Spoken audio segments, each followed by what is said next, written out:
बात तो सबको पता है, सर्वविदित है कि किसान संगठनों का आंदोलन चल रहा है और ये कई मामलों में ऐतिहासिक अभूतपूर्व आंदोलन है।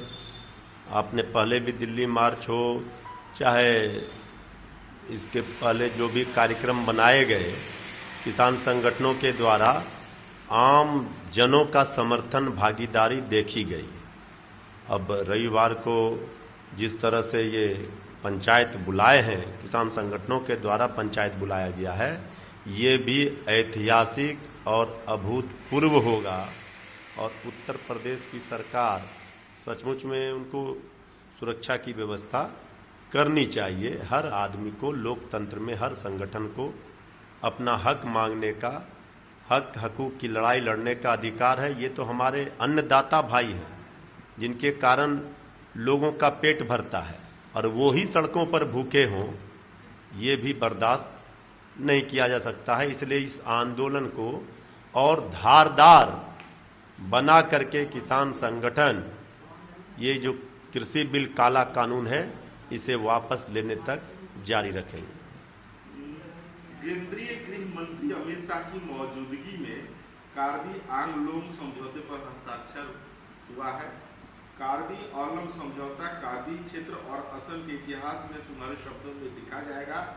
आज 5 से अधिक संगठनों के लगभग 1000 कार्यकर्ता हथियार छोड़कर के मुख्यधारा में शामिल हो गए। देखिए, ये प्रयास कि जो भी आतंकी संगठन हो, या जो देख रहे हैं आप, जो उग्रवादी संगठन हो, वो अगर हथियार डालते हैं, मुख्य धारा में आते हैं, तो ये अच्छी बात है।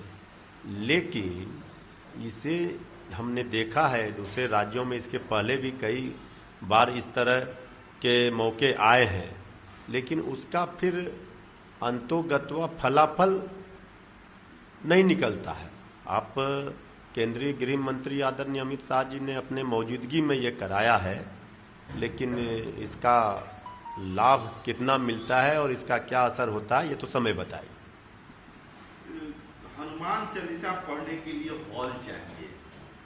झारखंड विधानसभा में नमाज के लिए अलग कमरे को लेकर विवाद पैदा हो गया है। देखिए, इस तरह के विवाद से आम जनता का भला होना नहीं है। बीजेपी और आरएसएस इसी मुहिम में लगी हुई है कि ये इस तरह का विवाद, सांप्रदायिक रंग, आपस में सामाजिक सद्भावना, सद्भाव का माहौल बिगाड़ा जाए। जहाँ जहाँ बीजेपी सत्ता में नहीं होती है वहाँ ये रंग देती है कि इस तरह का माहौल बिगाड़ करके वो अपना राजनीतिक रोटी सेके। हम अनुरोध करेंगे कि समाज को हनुमान चालीसा का पाठ भी अपने जगह पर होना चाहिए और नमाज अदा भी अपने जगह पर होना चाहिए। यही गंगा जमुना जो हमारा ये है, संस्कृति है, यही पूंजी है हिंदुस्तान की, कि हम सब हिंदू, मुस्लिम, सिख, ईसाई, हम सब हैं भाई भाई, सब एक दूसरे के धर्म का सम्मान करते हैं। और इसमें अगर सद्भावना बिगाड़ने का प्रयास होता है किसी के द्वारा, तो ये हम उचित नहीं मानते हैं। सभी धर्मों का सम्मान होना चाहिए।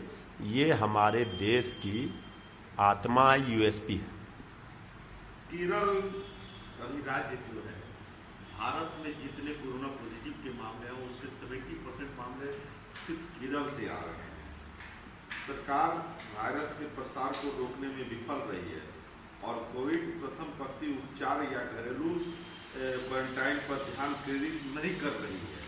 यह राज्य सरकार की एक गंभीर चूक है। केरला के जो भाजपा प्रदेश अध्यक्ष है उन्होंने आरोप लगाया है। नहीं, देखिए, निश्चित रूप से केरला में जिस तरह से कोरोना का आंकड़ा आ रहा है, ये तो चिंता का विषय है। और इसी से सब जगह सभी राज्य अछूता नहीं रहेंगे। इससे केरल से लोग जाएंगे तो दूसरे राज्यों में भी ये फैलेगा। और अब तो देखे हैं कि पटना में भी 2 बच्चों का जो एम्स में हुआ, उसमें पता चला है कि कोरोना।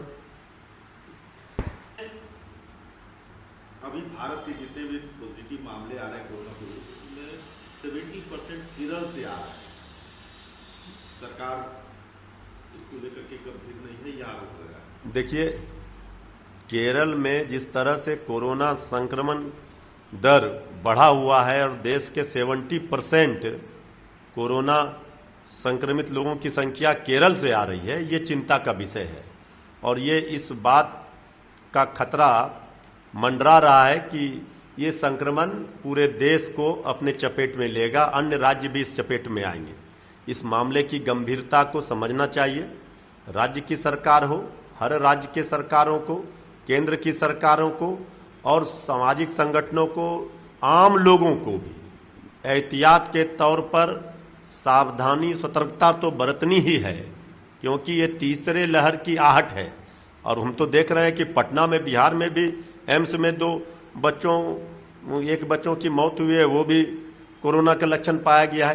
तो इस बात को लेकर के अभी से ही सावधानी और सतर्कता सरकार अपने स्तर से बरते।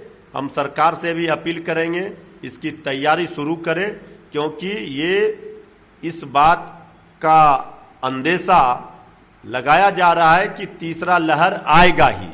और जिस तरह से राज्यों में, बिहार में भी स्कूल बच्चों के लिए खोल दिए गए हैं, ये भी चिंता का विषय है। सरकार को इस पर अविलंब सोचना चाहिए, विचार करना चाहिए, क्योंकि बच्चों को तो वैक्सीन लगा नहीं है। तो इस तरह से अगर तीसरा लहर बहुत जल्द आ सकता है, ये दिख रहा है। बहुत सारे विशेषज्ञों ने भी इसकी खतरे को भांपते हुए आगाह किया है लोगों को। तो हम तो अपील करेंगे आम जनों से भी और सरकार से भी कि सरकार एहतियात के तौर पर सतर्कता, सावधानी को बढ़ा